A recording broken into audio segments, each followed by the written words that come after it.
Welcome to our channel. Today we how to set up Google Analytics 4 for monetization tracking, full guide step by step clearly. Begin by logging into your Google Analytics account. If you don't have one, create a new account by following the prompts. Once logged in, find the admin gear icon at the bottom left of the page. Click on it to access the administration area. In the account column, choose the account you want to work with. Next, navigate to the Property column.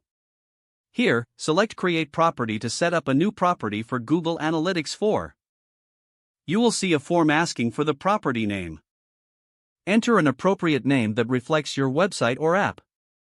Set the reporting time zone and currency that suits your region. Click on the Next button to proceed. Fill in the necessary information about your business details. When done, click Create to finalize the new property. You will now receive an option to set up a data stream. Choose either web, iOS app, or Android app based on your needs. For this guide, select web if you're tracking a website. Enter your website URL and a stream name. Click on Create Stream to continue. After creating the stream, note the measurement ID that appears. You will need this ID for setting up tracking on your site. Scroll down to find the Tagging Instructions section. Choose Global Site Tag to view the tracking code. Copy the provided code. Now, access your website's HTML code. This is typically found in the header section of your site.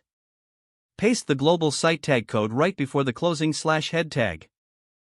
Save your changes and publish the updated code. To enable monetization tracking, return to your Google Analytics account.